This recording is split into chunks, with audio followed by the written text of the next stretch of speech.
Well, I hope it doesn't take too much courage for me to talk to you today. Nobody's armed, are you? It's really a great pleasure for me to talk before a group who emphasizes meaning for human beings. I wrote a book, of course, called The Meaning of Addiction. That's kind of central to my work. You could even buy this copy, by the way. And one of the problems I have with the disease model is that it regards human beings as so passive. The disease is something that they have. Maybe they were born with it. It's not anything that they're involved in maintaining. But I don't view addiction that way. I view human beings as actively seeking certain kinds of satisfactions in life. And addiction results when their pursuit of those satisfactions mires them down in some bad place. It isn't productive and it's destructive, in fact. And if you've got the wrong view of what addiction is and what its sources are, I don't think you're going to do very well in treating addiction. And I'll talk later about how I see this difference in views of addiction impacting how we treat it. So let me just start out with a basic question. Why do people get addicted? And for me, that moves us to the question of what do people want? We're getting to pretty basic psychology here. And I think you can usually come up with some pretty fundamental aspects of life that every human being seeks. I think everybody wants to feel loved. I feel everybody wants to feel secure. I think everybody wants to feel in control of their lives and their world. And I believe that every human being wants to feel that their life has some meaning beyond their individual physical presence on the earth. So let's take those four: the love, seeking love, security, control, and meaning, and let's trace that out in terms of addiction and addiction treatment. Let's start with how do people usually get these things? How do you get love? By the way, maybe I'll ask you some questions because I speak so much. So the guy there with the blonde hair, how do people usually get love? What province are we in?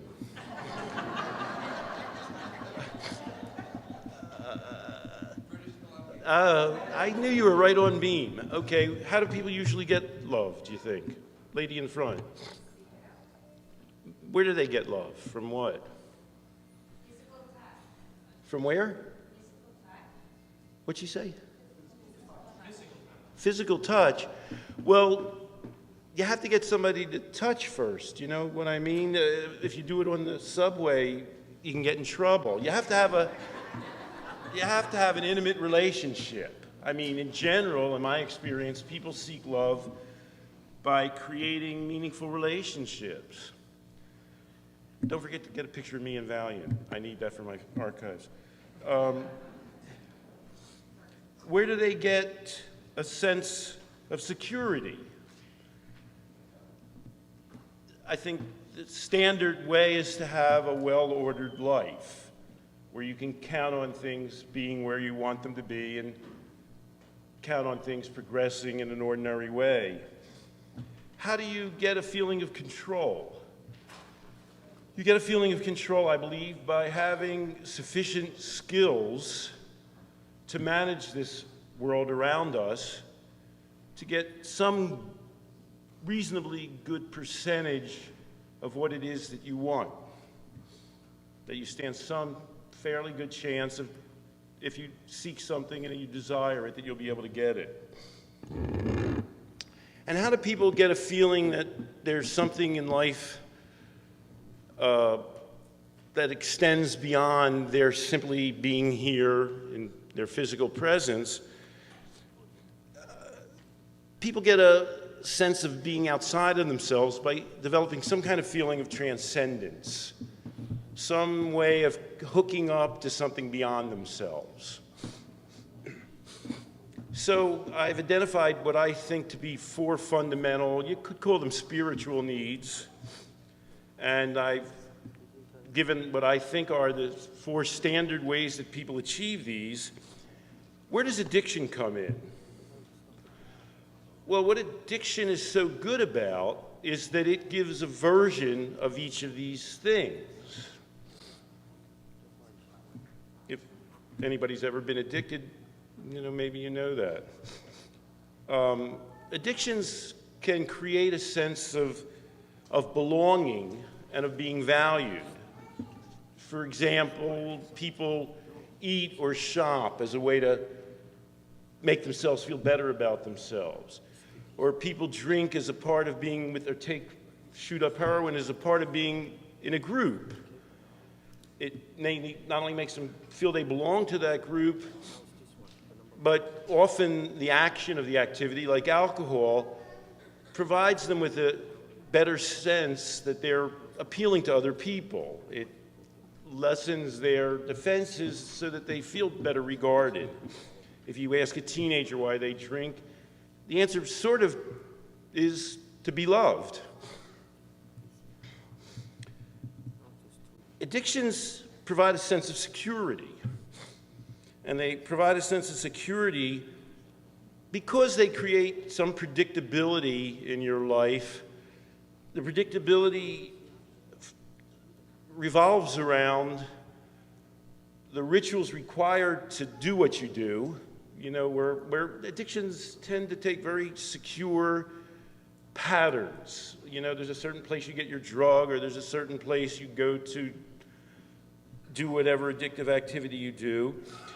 And addictions are also valuable because they produce reliable effects.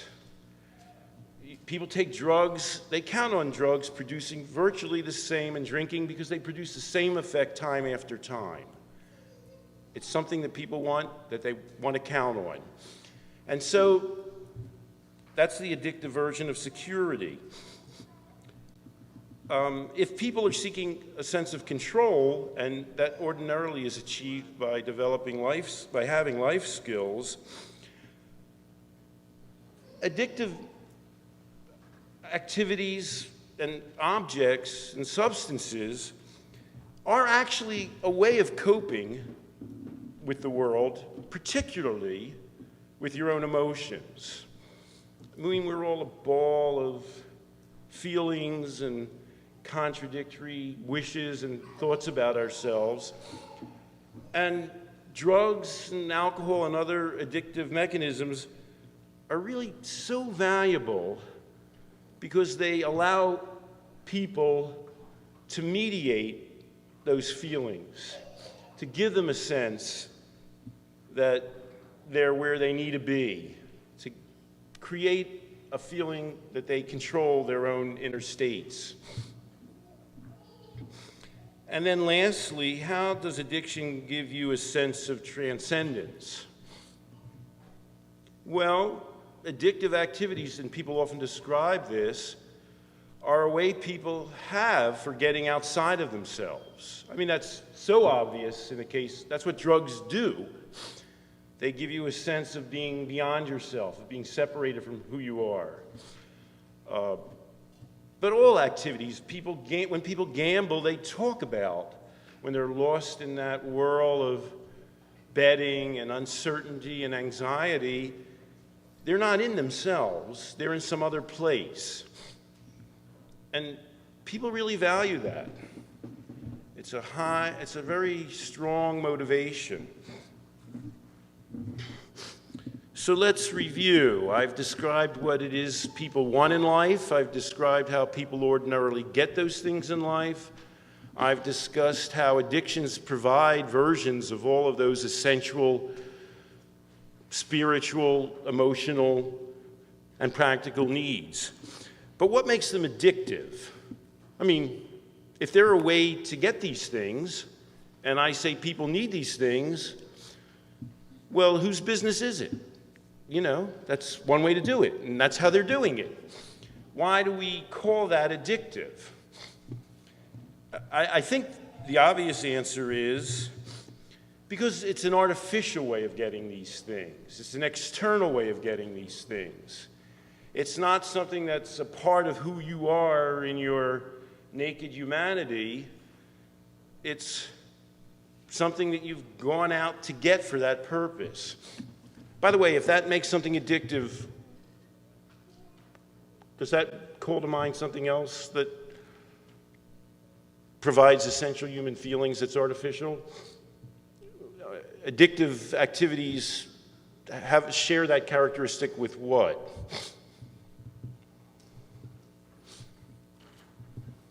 Lady there with the glasses who's smiling. Okay, but those are just addictions, though. Everybody knows that, don't they? Everybody knows those things are addictive, don't you? So we need something more challenging. What's an external mechanism that people use to modify their feelings about themselves, but which is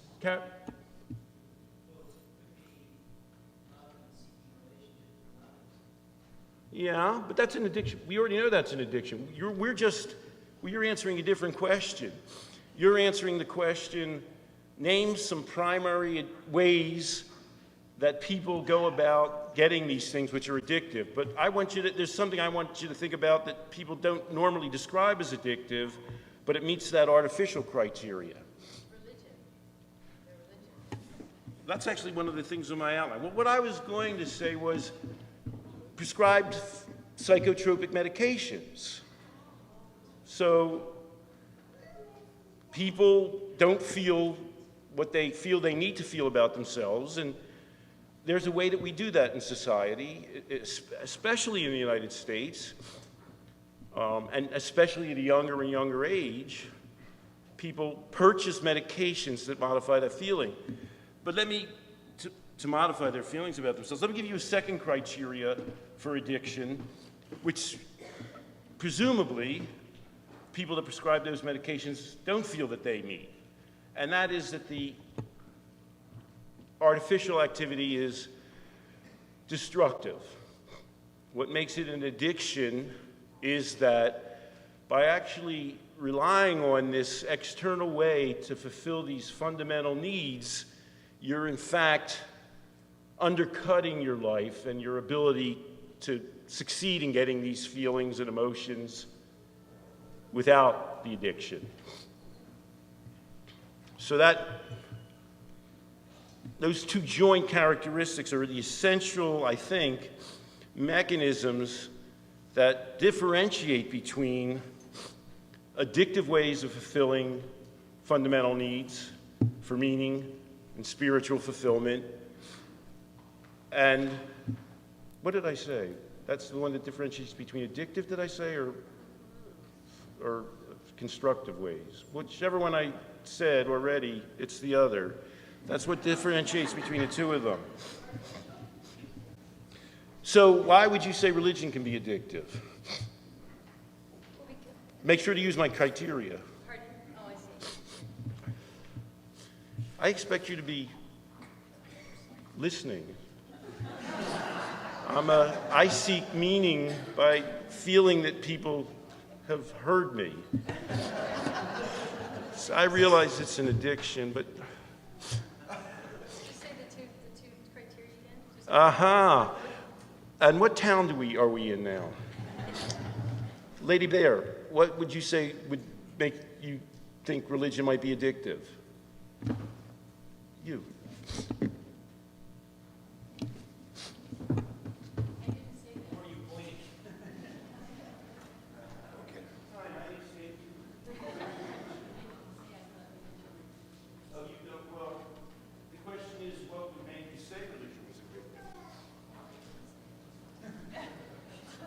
We're asking you to expand your consciousness here.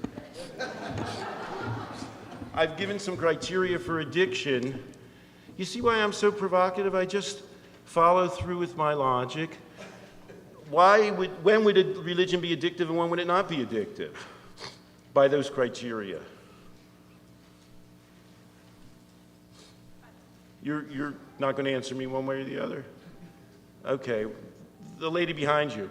Well, when you were talking about predictability, actually drugs are not predictable because you can, take more and more, get less and less effect, or you just never can get that original crack on it that you once got. And then actually religion is not that successfully addictive because the results of religion aren't predictable either. I mean, Okay, and the gentleman to your right. What do you say? Religion can't be addictive because the results are not predictable. It can be. Certain particular churches it can be. I actually belong to a church. I find that going there is quite predictable. I know what's going to happen. I know people who's going to give me the sense of belonging and identity. But what are the two criteria of addiction? Well, I thought you had four of them, but there were two. Well, those are kind of the four things you're seeking, but what makes something addictive? What differentiates between it? That's not real. Right, it's not real and it's destructive. And it certainly can be destructive. I grow up in the Saskatchewan. I know that there's two basic views of religion there, and they're combative. And they can be destructive within communities. And it's not necessarily. Anybody else? How could a religion be destructive to an individual who's pursuing a religion? Lady there with the glasses.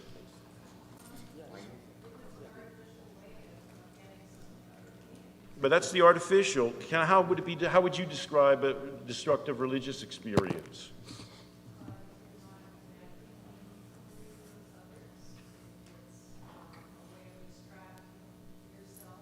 Those sound still all like artificial. We're still in the artificial thing. Gentleman here, next to Marlat.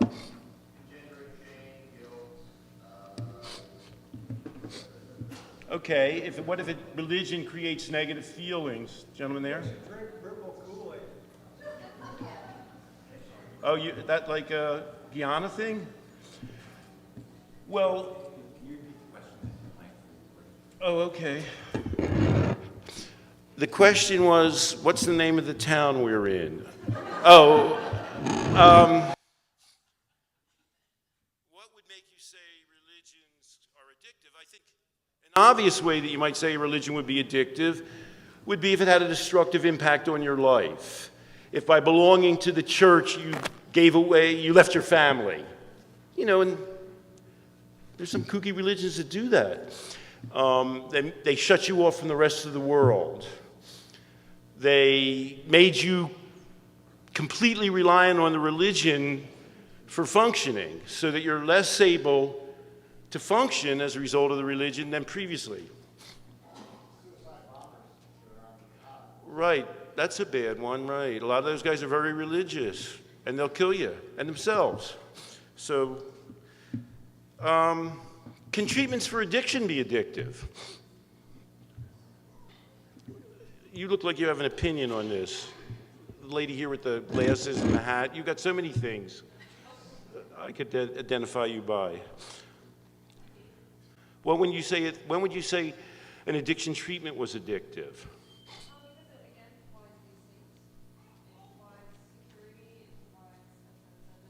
Yeah, but so does getting married and having a job. Guy in the back. The way I see it, it results in a negative effect in the five major areas of one's life. Your job, your relationship with family and others, the legal system, finances, and health. So can a therapy have that impact? So can a treatment have that, an addiction? Absolutely. Give me an example. Going to AA incessantly 3-4 meetings a week or 5 meetings a week. Sometimes some people have to do that. I was with them for a short period of time. But there comes a time when you have to bring some balance into your life and start meeting with your family and start doing activities outside of AA. Man there says AA can be addictive. Make sure when Valiant talks, tell him to talk to this guy. Yeah, lady here. can you say that there's a positive and a negative addiction? Can I say that there's a what? Positive and negative addiction. Why would I do that? I've just said that addictions are, see, people here are striving for meaning. They all want to give their own lecture. I know, but somehow they put me up front. Here's the way I look at it. And someday, you'll be up front, I know. There are ways to fulfill your fundamental needs in a positive way, and I don't call them addictions. And then there are ways to try and fulfill those that are artificial and have a negative impact on your life, and I call them addictions. That's just the way I do it. My little old practice. All right, so we're all on board, right? So let's shift to therapy now. How do people get over addictions? And notice the way that I phrase that. How do people get over addictions? I don't ask the question, how do people get treated out of addiction? That's not the way I view it. And if you'll recall, it was a long time ago, I talked about the problem I have with the disease model is that it sees addiction as just being in a person, something passively floating around in them, while I see addiction as being an effort people are making to try to satisfy themselves, but which isn't working very well. And that translates directly into treatment. If you feel that an addiction is some artificial accident, well, the doctor prescribed a lot of painkillers for me, and I became addicted, and that's the answer. Well, I had these painkillers, and I took a lot of them, and that's why I'm addicted. And that's why I continue to be addicted. That doesn't work for me. And then the answer to solving an addiction isn't to detoxify. So, for example, I'm writing a book now called Addiction Proof Your Child. And in the treatment chapter, the very first thing I have to deal with is a woman comes to me. She's had a very close relationship with her. She's a single mother with her daughter. She spent a lot of recreational time with her daughter. And now her daughter has kind of dropped out of school. She switched her attention away from school. She spends all of her time on the internet, surfing the internet, on sexual sites and chat lines. And one day, some woman shows up at this lady's house, and her daughter's involved with her, although she's never actually met her before. The daughter or the mother's met this person before. So the mother says to me, how can I get rid of my daughter's internet addiction? You see how she's conceiving of addiction? Well, my daughter is addicted to the internet. You're an addiction expert. Stop her from being addicted to the internet. But what am I going to say to her? Lady there, the frizzy blonde hair, what am I going to say to her? Well, the first thing I'm going to do is I'm not going to tell her anything. I'm going to ask her some questions. What would be the first question I kind of am asking her that I'd want her to reflect on?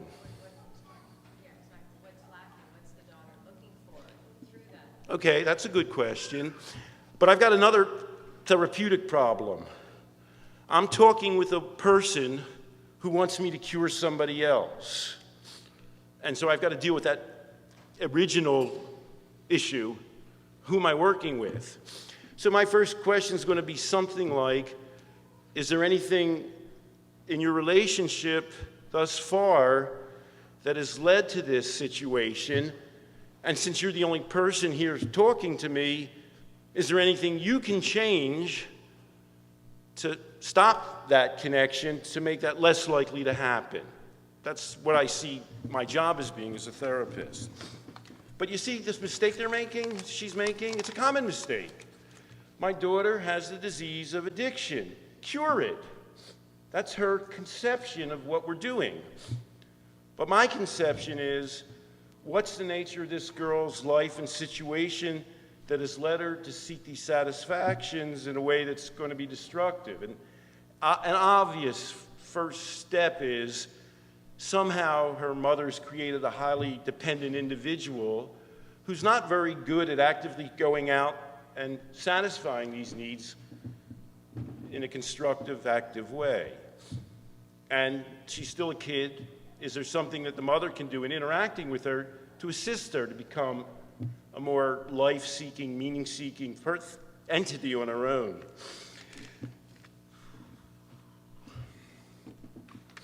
So the answer to the question, how do people overcome addiction, is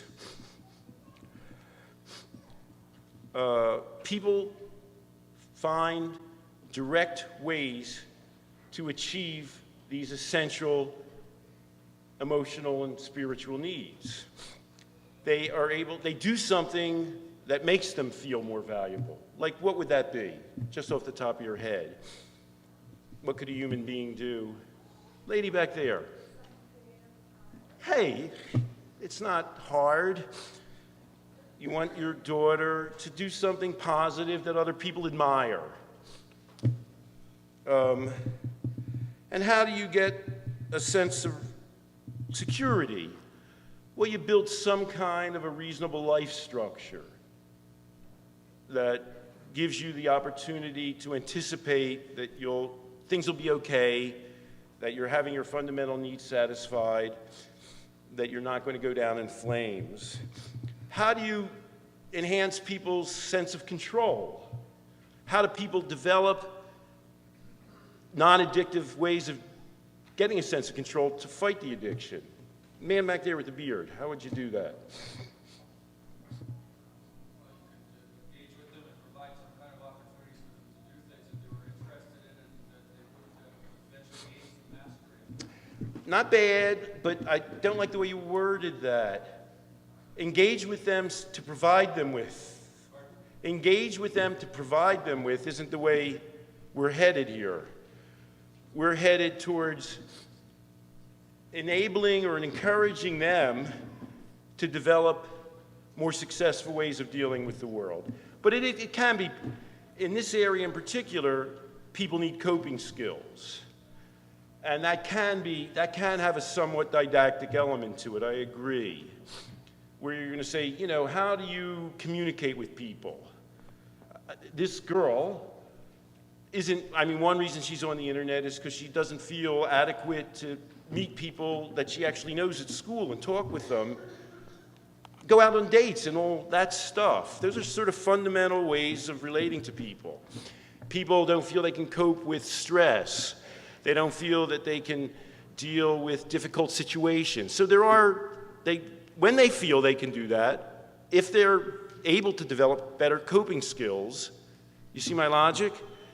They're going to become less likely to use the addiction to get these feelings.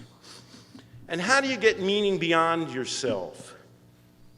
That you're using the drug as one thing to provide. Where do you find something? Addicts are focused on their own needs. It's always true. When addicts come to you, even the whole therapy process is, help me, I need something.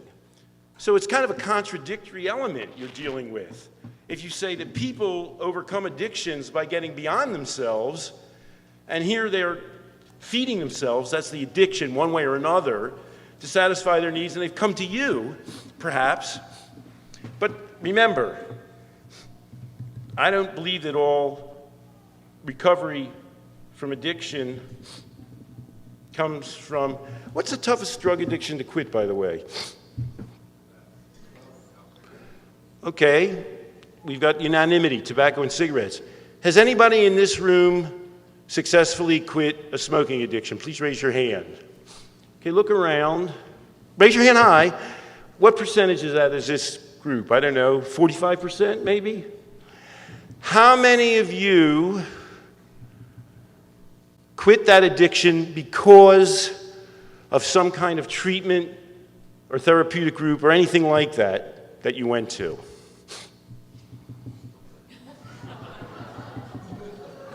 Huh. So let's summarize. the hardest drug addiction to quit is smoking. About 45% of the people in this room have quit smoking. Many of you are somehow involved in the helping professions, and not one of you did so as a result of some kind of therapeutic or group help. Holy moly. And they're out there. You can get a nicotine patch and Nicorettes and their smoke enders. It's not like you can't find them. Did you raise your hand, lady in the... Who raised your hand? Raise your hand again. Okay, why did you quit smoking? I don't know, just felt like it. Why did you quit smoking?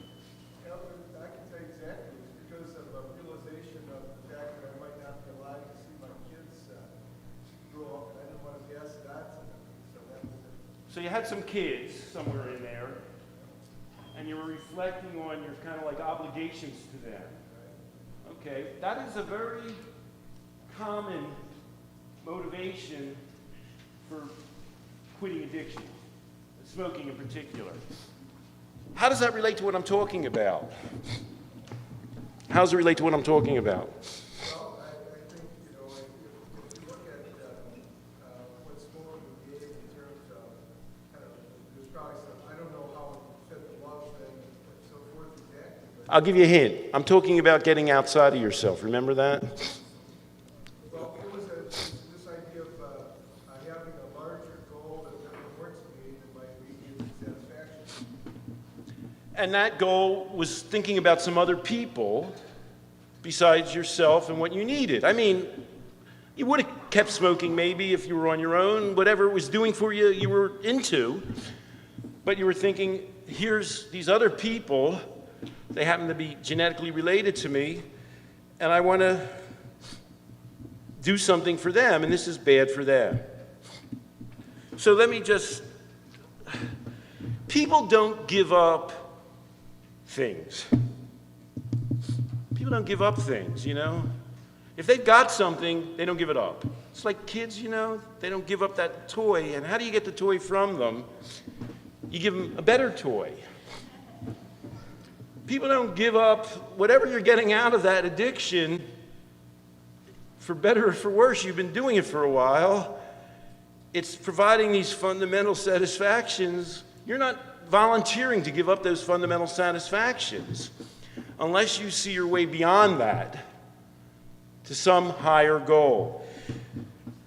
I wrote this in my abstract. People are not sufficiently motivated to give up an addiction or a habit simply because it's bad for them. That's somebody else's.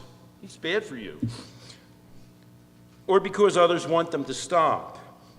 But when a habit or an addiction interferes with accomplishing a goal that people want to attain, or something larger that they are committed to, then they're likely to quit. So you see, this is a very, love that brocade on your blouse. You want to say something?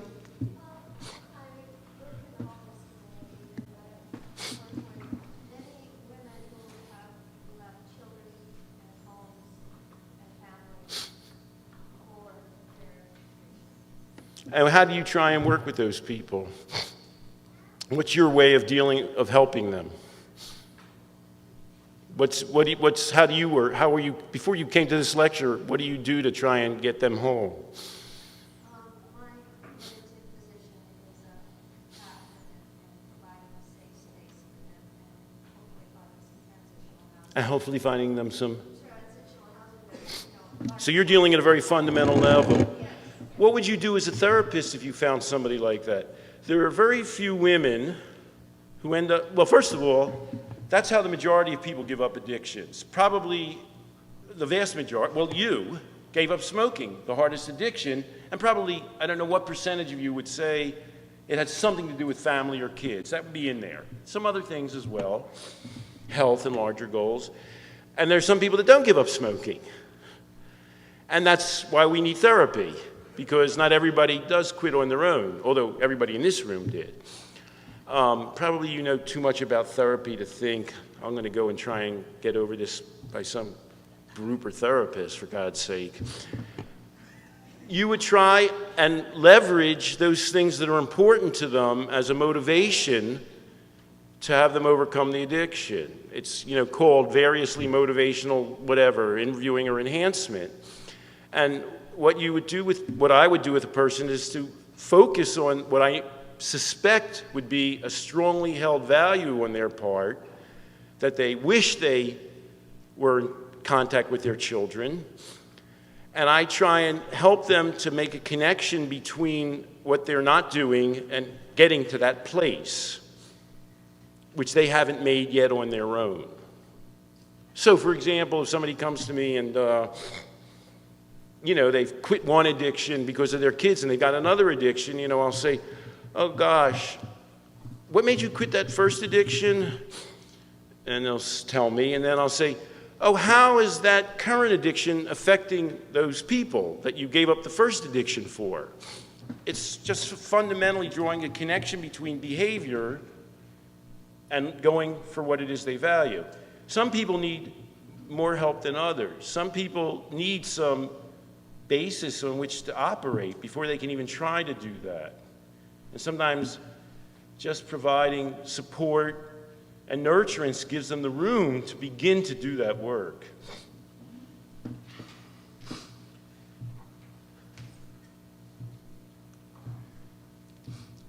So, I don't know, am I the hardest working man in show business, do you think? I don't know.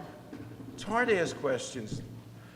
I could just read this outline like the president does. No thinking.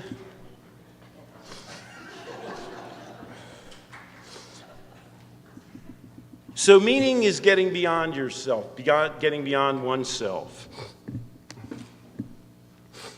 And, we've discussed some fundamental ways of doing that, but let's go back to let's go love and forming intimate relationships and families. That's really come up quite a bit, would you say? And you're not in the addiction business long before that doesn't become apparent to you. It's an awfully strong motivation for people to overcome addiction. People smoke, they get married, their spouse doesn't like them smoking, there's some kind of conflict, and eventually they quit. That happens 10 billion times, That's the I don't know, I call it the easiest way to get over an addiction. Got to find somebody, marry them, and all that. But, and we all know that can be tricky. But it's a very reliable, understandable, fundamental way to do that. And the children thing, guy says, I quit smoking because every time I came home, my daughter started crying and saying, Daddy, why are you killing yourself? Effective therapeutic technique, right? They don't care if you, the therapist, cries when they come into the office, but when their daughter does, it can work for them. How people get meaning beyond themselves, beyond love and family and intimacy, is to have and the lady back there, they have goals to accomplish something. They want to achieve something in life. Happens all the time. You get some ex-heroin addict, and they'll say, I just looked around me, I was 25 years old, what did I have? I wanted to, some of my friends, whatever, they had jobs, they were accomplishing things, and I wanted to, so I quit. A third thing is the sense of community. I'm giving a list now of things that are beyond yourself, meaning that people find as a way that works in overcoming addiction. And I'm going to give you 4 things because I'm compulsive and every list here has 4 things in it. So people, when they're a part of a community, are much more likely to give up an addiction. When they feel they're a part of a family or a culture or a town or some kind of membership where they feel their behavior is reflecting negatively on that group, and they want to make some contribution to that group, and they recognize that they're not because of the addiction. And remember, everything I'm mentioning here, family, accomplishment, a goal, community, are things beyond ourselves that people commit themselves to that enable them to overcome addiction. And then one last thing is just the greater good, some kind of mission that people have in life. They just feel that they, want to make some contribution to history or to society or to the universe. So let me go back to one last list. What time is it?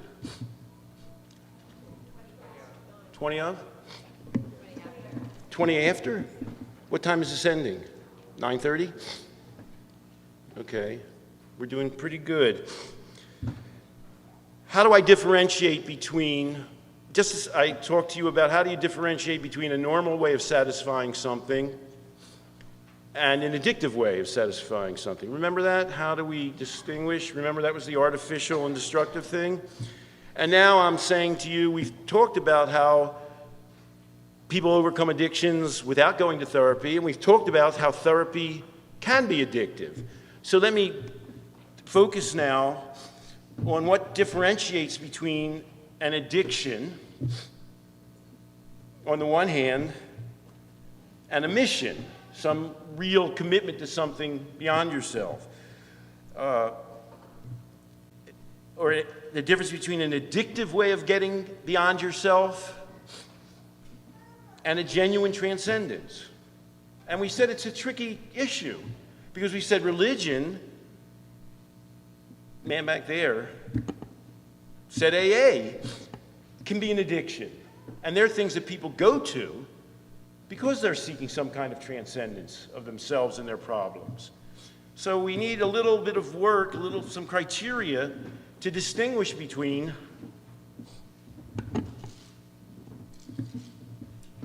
addictive ways of getting beyond yourself and some kind of mission, some kind of spiritual, something we might call genuinely spiritual. So guess how many criteria I have for figuring that out? Well done. 4. Okay, you're paying attention.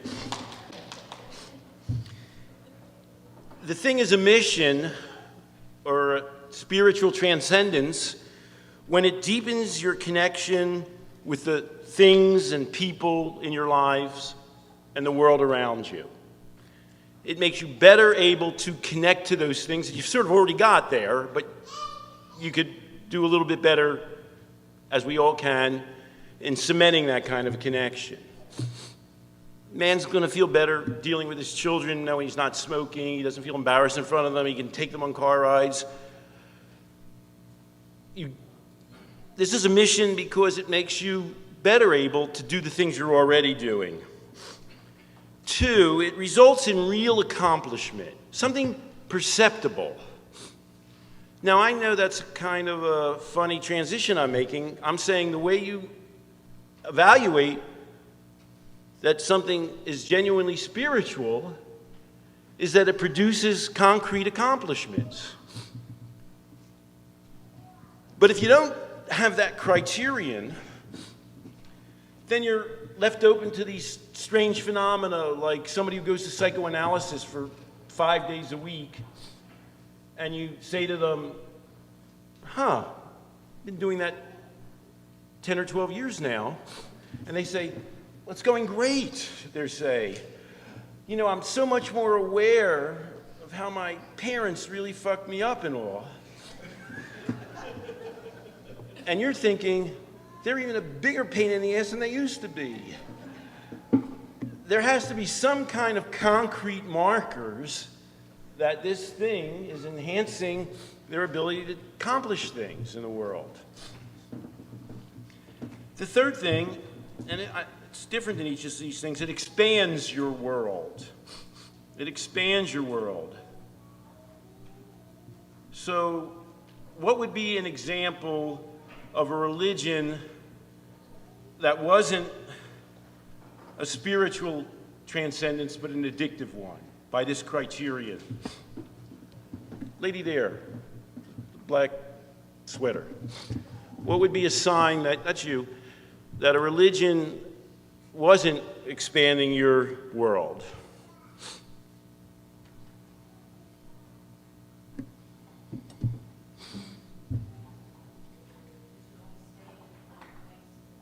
One place, but religion's, yeah, one place and one. Okay. Anything even more basic than that? Yeah? Right. You know, as a result of getting really religious, I've really realized how bad most of the people I know are. And therefore, I really only want to spend time with the good people in this religion. By the criterion of expanding your world, the difference between a spiritual transcendence and an addictive transcendence is that it should expand your horizons and your avenues for meeting your needs and the people you deal with. You should be better at dealing with other people. Like love. You know, somebody can explain to you, I'm so in love with Mabel that I stopped talking to my family. And that makes sense to people a lot of times, you know what I mean? And that happens. I've given up all my friends. I'm so in love with Phil. But you see how that fails by this criterion? You see, if you write this down, how you'll know from here on in? Huh? Put it on a 3x5 card, carry it with you. And when somebody says to you, I've had this transcendent experience, you can check it out. And the last and fourth criterion for determining whether a way of getting outside of yourself is transcendent or addictive is that you go beyond yourself to help others, but at the same time, you enhance your own sense of self. That your feelings about who you are better, that your belief in yourself is greater, that you feel more whole and more competent. If you're getting outside of yourself means sacrificing you, it's not a genuine spiritual transcendence, it's an addictive one.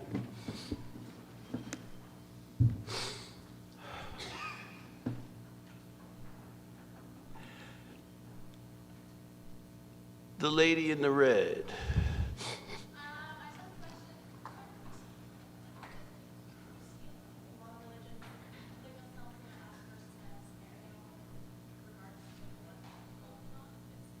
Somebody's going to have to relay. Lady here, did you hear? Lady next to the guy who knows what province we're in. Tap her in the shoulder. Did you hear what she said? You didn't hear. What's my chances? I'm old, and I'm not even close to you. You're going to have to talk louder and transcend yourself and express your inner people.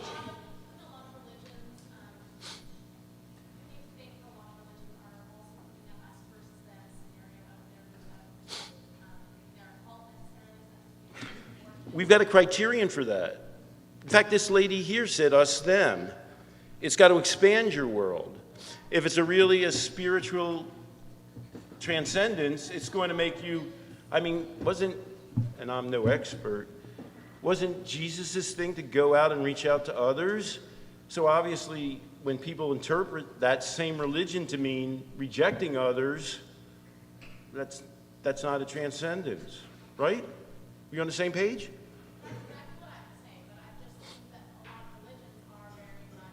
Okay, well, we're not here totally to knock religions. We're here to knock AA. No, I didn't say that. Okay, any other questions that don't involve saying bad things about religion? You've all got your list written down now? You're all ready to proceed out in the universe and recognize when something is addictive and when it's not addictive? You've got a list for that. You understand what people need to do to overcome an addiction. You understand what it is they need to be able to accomplish in order to fulfill themselves. You know that they can do that without therapy, and you know how higher goals and meaning can contribute to that, and you know how to distinguish between higher goals which are genuinely spiritual transcendence and goals which are not. I don't know. Reasonable way to spend the morning, don't you think? Okay, any last questions? You're all secure in your knowledge? Lady there with the glasses on her head. You know everything now that you need to know to deal with the world and therapy addicted clients? You. Yeah. Oh, you just walked in. You really missed a great lecture. Gentlemen here. There are all these reasons for not being addicted. So many people possess drugs, not Tuesday or spiritual. If there are all these reasons for not being addicted, why do so many people get addicted? I think we can answer that based on what we've heard there. Lady back there with the white hair, why do so many people get addicted? You, the one lady looking around. What's that?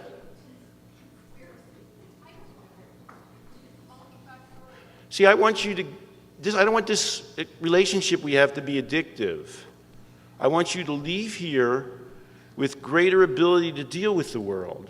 Don't you want that too? Don't you want to have something be enhancing to you so that you can leave here? You don't want to waste your time and your money in a little addictive relationship. The question is, if there's so many reasons for people not to be addicted, why do so many people get addicted? Impatience. The pill is quicker than going out and meeting. Okay, so let's expand that concept. People are often seeking easy ways to fulfill these basic needs. And I would say that's because we're probably not doing a very good job in preparing people to satisfy these needs in a genuine way through their own work and accomplishment. What do you think? Gentleman there? I was going to say that, again, we need relationships to be healthy. What we're talking about, for many of us, our lived experience of relationship is one of being looked at the harm first. And if something has kicked you in the teeth over and over again, you tend not to go there. For example, if someone's been sexually abused throughout their life, if they've been harmed or injured by people in positions of power, at age 15 you discover heroin, they feel happy and safe for the first time. That's very fulfilling. You and I will have to get together and talk about my ex-wife, you know. I don't view life that way exactly. I'm sort of in between the two of you. This happy Pollyanna man who thinks nobody should be addicted, and you who feel so many of us are walking around wounded. I don't... You didn't mention my name, did you? Okay. I feel that people constantly have the gift and the skill of recreating themselves. I don't emphasize people's trauma. I'm not a trauma guy. And in my lifetime of working with people will tell me things like, you know, I had sex with my brother or my grandmother. People will say to me, I was a sex worker. And, you know, that wasn't a good place to be. But I even actually can make use of that experience to do something better for my life. And I very much believe that. For example, every one of these people who quit smoking one day, they were addicted slobs up until that moment. You know what I mean? Oh man, what a negative habit. This guy's dripping with tobacco, killing himself, presenting a bad role model to his children. He's a slob, but then he quit smoking. And then you say, unbelievable. How did that guy give up the most powerful addiction of all? So, remember my last criteria for transcendence? A spiritual transcendence requires that experience be enhancing of the self. And to do that, in therapy, the therapeutic process has to have the effect of making people feel better and stronger about themselves. For example, I'll give you a really practical thing. I spend much more time reviewing people's successful and positive experiences in therapy than their negative ones. Because in my experience, people are more capable of changing when they're feeling better about themselves and stronger. So, around 12:30, we'll talk about my ex-wife then? Okay. Lady behind you.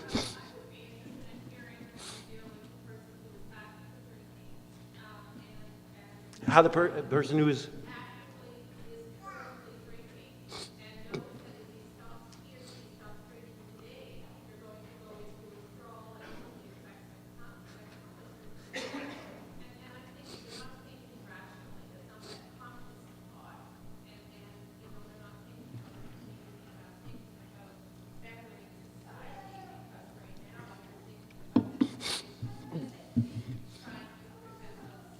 So let me back up a little. You're asking me, how do I deal with somebody who's actively addicted? Do you deal with a lot of people who've already given up their addictions? Because let me just make a footnote here. Isn't that a good practice to have? I treat people for addiction who've given up their addictions. I just want to mention that because, in fact, in the US, that's the standard procedure. Your deal is, okay, here's the deal. We're going to treat you for addiction, but before we do that, you have to give up your addiction. You got to either stop drinking or taking the drug, and then we'll help you. Okay, I'm with you. Well, we've got Alan Marlatt here, and what Alan Marlatt said in relapse prevention is, people give up addictions all the time. I mean, medical detox isn't fun. Going through withdrawal from smoking wasn't fun, but that doesn't take any time. How much does it take? It takes a couple hours, a couple days. God, if you're miserable, a couple of weeks. And then you're over that experience, and then the experience is, how am I going to lead a life where the rewards from not being addicted are clearly, in my mind, superior to the rewards of being addicted? But in answer to the question, how do I deal with people who are actively addicted? Let me take another step back. There's only one country in the world that doesn't officially support, the federal government does not support needle exchange programs. And I come from that country. I'm proud to say. I come from a state called New Jersey, and we had a real liberal Republican governor named Governor Whitten, and she created an AIDS commission. And she put some real conservative guys on it. And damn it if they didn't come back and say, we should have a clean needle or a needle exchange program. Can you believe those guys? They picked insurance executives, and they came back and said that. Now, there's two things Governor Whitman could have said. She could have said, what a good idea. I'm glad all the data show that that's helpful. Or she could say, are you crazy? And replace them with a priest, the head of the committee, because you can count on a priest. He's never going to go for needle exchange. But what is the data? And her rationale would be, how am I going to help a person overcome addiction by giving them a needle so that they can inject heroin to them? And the correct answer to that question is, it's a little bit like the homeless people this lady was talking about. Heroin addicts are disconnected to any kind of reward system other than many of them, than other heroin addicts and heroin. So you have to begin to create some kind of connection to enable them to begin to achieve other rewards. And so having a person come in and get a clean needle is already some act of enhancement of themselves. They're saying, well, I care enough about myself that I don't want to kill myself by getting HIV. And then, of course, they're talking to you. So then you say, why don't you get a medical examination? Why don't you come here for meals? We do have a group of people that meets and talks about their experiences. Remember, you overcome addiction by developing direct connections to creating a sense of value for yourself, a predictable world, developing coping abilities, and finding meaning beyond yourself. Well, not everybody does that one morning when they wake up and say, I'm going to quit smoking. Some people need to take that in a stepwise fashion. They've got to begin at level 1, and you're going to help them do that. But I believe that it's wrong to say, I mean, if a person's so dependent on alcohol that they're going to actually go through DTs, they're probably not going to be able to concentrate well enough to do some of these things. However, my whole model of dealing with addiction is fairly detached from that experience. I'm saying that as they develop and enhance their ability to gain these things, their ability to give up the addiction is going to intensify, and that's going to enable them to give up the addiction. So I have no problem with working with people who are actively addicted. In fact, I kind of often think of that as my main job. Time to go. Thanks so much for reminding me. Okay, everybody. Meaning of addiction.